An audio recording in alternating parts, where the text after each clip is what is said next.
హోలీ హోలీ హోలీ రంగుల రంగేలి రంగు తీసి నిన్ను కొట్టనా. Hello viewers, welcome to my channel Shadruchulu by Kiran. అందరికీ ఈ వీడియో ఏంటి అనేది అర్థమైపోయింది కదా ఫ్రెండ్స్. ఎస్, హోలీ పండుగ గురించి మనం ఈ వీడియోలో తెలుసుకుందాం.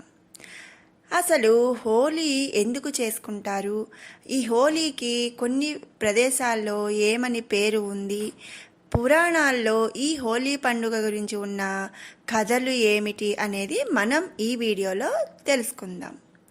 ఇక హోలీని కొన్ని ఏరియాస్లో డోలికోత్సవం అని అంటారు. కొన్ని ప్రదేశాల్లో కాముని దహనం అని కూడా పిలుస్తారు. ఇక హోలీ వస్తుందంటే చాలండి, దేశమంతా పండగే అన్నమాట. అందరూ రంగులతో చాలా బాగా సరదాగా గడుపుతారు. దీపావళి తర్వాత దేశంలో ఎంతో వేడుకగా జరుపుకునే పండగల్లో ఇది కూడా ఒకటనమాట. ఇక ఈ హోలీ పండగ సత్యయుగం నుంచి కూడా జరుపుకుంటున్నారని మన హిందూ పురాణాలు తెలుపుతున్నాయి. అసలు హోలీ అంటే ఏమిటి? హోలీ అంటే అగ్నితో పునీతమైనదని అర్థం అన్నమాట. హోలీని హోలికా పూర్ణిమ అని కూడా వ్యవహరిస్తారు.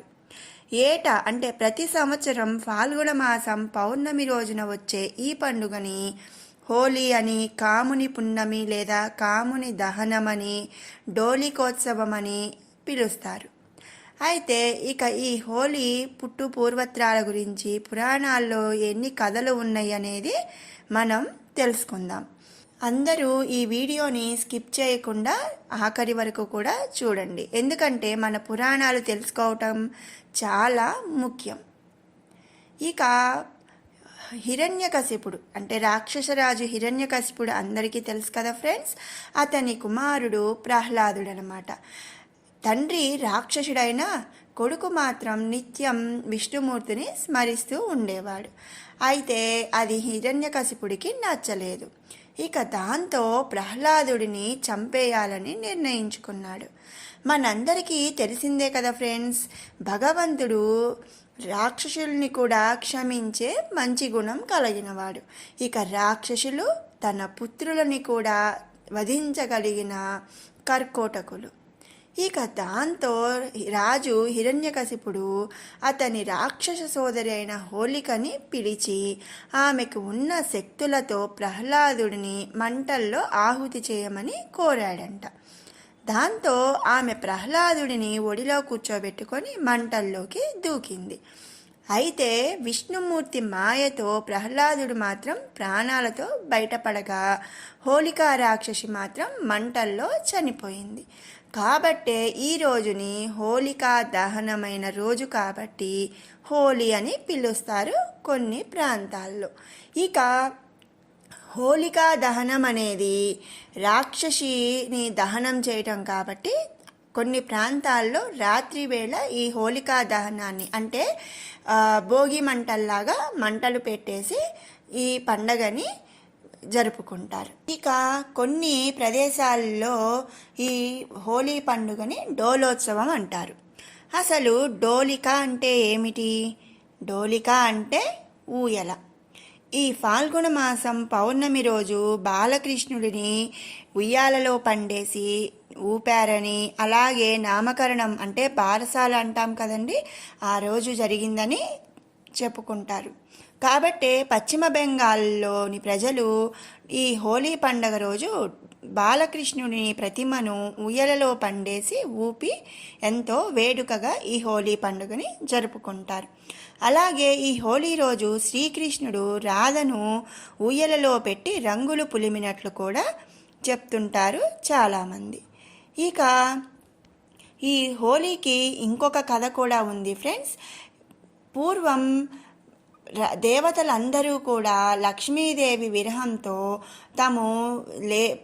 డబ్బు లేక ఉండడంతో విష్ణుమూర్తిని ప్రార్థించారంట. అప్పుడు విష్ణుమూర్తి పాల సముద్రంని చిలికి లక్ష్మీదేవి బయటికి వస్తుందని చెప్పారంట.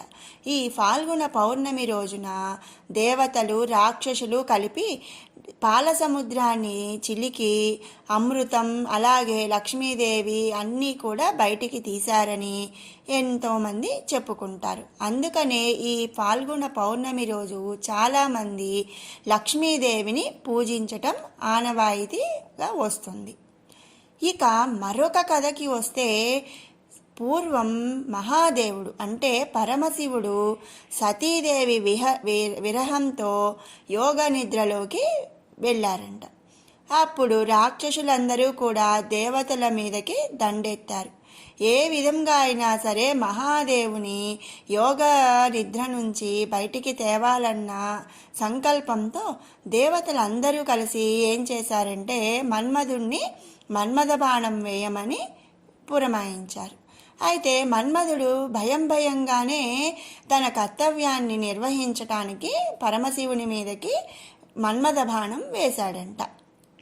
అంతే, తన మీదకి మన్మథ బాణం వేశారన్న కోపంతో పరమశివుడు తన 3వ కంటిని తెరిచి మన్మధుణ్ణి భస్మం చేసేశాడు. ఆ తరువాత శాంతపడి పార్వతీదేవిని వివాహం చేసుకున్నాడు. అయితే మన్మధుడి భార్య మాత్రం ఎంతో తల్లడిల్లిపోయింది. తన భర్త మరణంతో కృంగిపోయి తను పార్వతీదేవి భక్తురాలు అవటంతో పార్వతీదేవిని మొరపెట్టుకుంది. అప్పుడు మహాదేవుడు మన్మధుడిని బతికించి తనకి మాత్రమే అంటే మన్మధుని భార్యకి మాత్రమే కనిపిస్తాడని మరెవరికీ కనిపించడని చెప్పాడు. దానితో పాటుగా మన్మధుడిని కాముడిగా అంటే అందరి మనసులలో కూడా కామునిగా ఉండి వారిని ఉత్తేజపరుస్తాడని వరం కూడా ఇచ్చాడు పరమేశ్వరుడు. కనుక ఈరోజు అంటే ఫాల్గుణ పౌర్ణమి రోజు కాముని దహనం జరిగింది కాబట్టి కొన్ని ప్రదేశాల్లో ఈ పండుగని కాముని దహనంగా కూడా జరుపుకుంటారు. ఇక మరో కథకి వస్తే, ద్వాపర యుగంలో రాధాకృష్ణులు ఇద్దరు కూడా బృందావనంలో చేతులు పట్టుకొని నడుస్తూ ఉన్నారంట. అప్పుడు శ్రీకృష్ణుడు రాధ చెయ్యి చూసి రాధ తెల్లగా ఉందని నేను నల్లగా ఉన్నానని బాధపడి తల్లి అయిన యశోదమ్మకి చెప్పాడంట. అప్పుడు యశోద ఒక విషయం చెప్పిందంట. రంగులు తీసుకొని రాధ మీద చల్లమని, అప్పుడు రాధ తెల్లగా ఉండదు అని చెప్పింది. అంతే, శ్రీకృష్ణుడు రాధ మీద రకరకాల రంగులు చల్లటం ప్రారంభించాడు. ఆ రాధ శ్రీకృష్ణుడికి కూడా రంగులు చల్లింది. ఇలా చల్లుకుంటూ బృందావనమంతా తిరిగారంట. ఇదంతా చూసిన గోపికలు, అక్కడ ప్రజలు అందరూ ఇదేదో బాగుంది కదా అని వాళ్ళు కూడా రంగులు చల్లుకుంటూ ఆడుకున్నారట. అంతే, ఇక ఆ రోజు నుంచి ప్రతి సంవత్సరం కూడా ఫాల్గుణ పౌర్ణమి రోజు ఇలా రంగులు చల్లుకుంటూ ఎంతో ఆనందంగా వైభవంగా సంతోషంగా ఉన్నారని మరొక కథ. సో విన్నారు కదా ఫ్రెండ్స్, అసలు హోలీ అంటే ఏమిటి, ఈ పండగ జరుపుకోవడానికి పురాణాల్లో ఉన్న వివిధ కథలని. మీకు ఈ వీడియో నచ్చినట్టయితే లైక్ చేయండి, షేర్ చేయండి. అలాగే మరిన్ని అప్డేట్స్ కోసం మన ఛానల్ని సబ్స్క్రైబ్ చేసుకోండి. Thanks for watching.